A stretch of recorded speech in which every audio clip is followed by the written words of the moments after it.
This is what happens when radical activists think they can intimidate law enforcement and take over the streets. Officers are trying to maintain order, keep crowds back, and stop the situation from spiraling out of control, and instead they're met with screaming, insults, threats, and total chaos.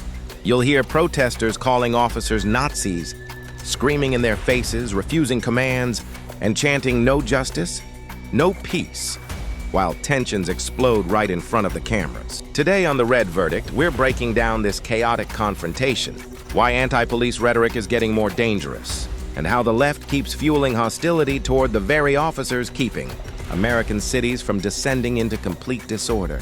If you support law enforcement and believe America needs law and order, hit that like button, subscribe to The Red Verdict, and let's get into it.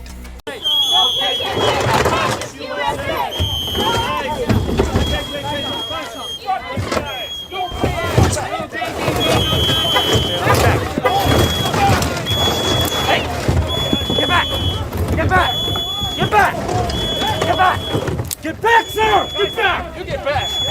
Go!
Fucking Nazis!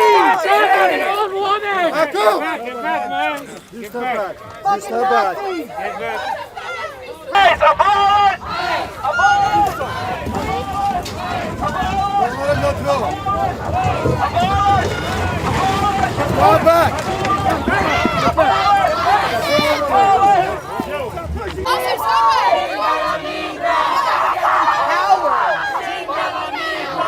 Is this what you enjoy doing?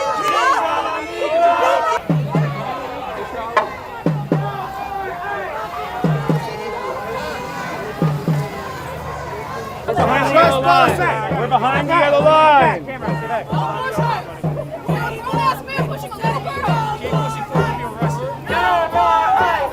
Don't trespass. What are you doing? I'm behind the fucking line! I'm behind the line! What? You wanna do it? Do it! I'll fucking record your ass just like you do me. Can you see the line?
Just had lunch with two amazing Ukrainian women.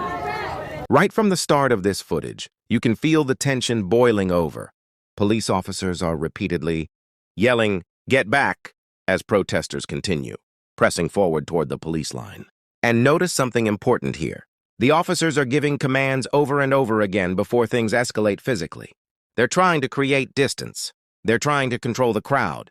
They're trying to stop the situation from becoming dangerous. But many of these protesters clearly have no intention of cooperating. Instead, they immediately start screaming insults. One officer is called a Nazi. Another protester starts yelling directly into officers' faces while others chant aggressively in the background.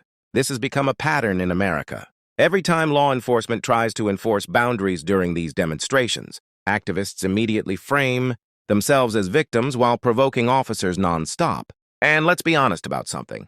Crowd control situations are incredibly dangerous. All it takes is one person rushing the line, throwing something, or creating panic for the entire situation to explode. That's why police establish barriers and demand people move back. Not because they're oppressing anyone, but because maintaining order is literally their job. But modern protest culture has turned confrontation into performance art. A lot of these activists want viral moments. They want dramatic footage. They want to provoke officers into reacting, so they can upload clips online and claim police brutality. That's why you constantly hear people screaming things like, "Do it!" while shoving cameras in officers' faces. They're baiting reactions. Now, does that mean every police officer handles every situation perfectly? Of course not. Police are human beings. Mistakes happen. Bad officers exist just like bad people exist in every profession. But what's dangerous is the broader anti-police culture being normalized in this country. When you constantly demonize cops as evil, fascist, or Nazis, eventually unstable people start believing violence against officers is justified. And we've already seen where that road leads. Ambush attacks, burned police stations, officers assaulted during riots, cities descending into lawlessness. While politicians stand back too, scared to defend law enforcement. What you're seeing in this footage is the result of years of activists convincing people that police, authority itself, is illegitimate. And notice the contradiction. These same protesters scream about justice while refusing to follow basic lawful commands designed to keep everyone safe. The officers are literally saying, "Get behind the line. Move back. Don't trespass." Simple instructions. But instead of listening, protesters escalate emotionally and physically. Then the chants begin. "If we don't get no justice, then they don't get no peace." We've heard that chant for years now. And every time tensions erupt, it sounds less like a peaceful call for reform and more like a threat. Because what exactly does no peace mean? More riots? More destruction? More chaos in American streets? That's the problem. America absolutely should have conversations about policing, accountability, and public trust. But those conversations become impossible when mobs scream at officers like enemies during volatile confrontations. And let's talk about something else you probably noticed in this footage. The officers showed restraint. Despite being insulted, cursed at, and challenged repeatedly, they kept trying to hold the line without completely losing control of the situation. That matters. Because if these officers truly acted the way activists constantly claim police act, these confrontations would look very different. Instead, what we often see are officers trying to manage emotionally charged crowds while being endlessly provoked. The mainstream media rarely shows that side honestly. They'll often clip out the context, remove the escalation leading up to force, and push a one-sided narrative. That's why independent commentary matters. People deserve to see the full picture. And the full picture here is simple. Law enforcement was trying to maintain order, while protesters intentionally escalated tensions for confrontation. Now I want to hear from you.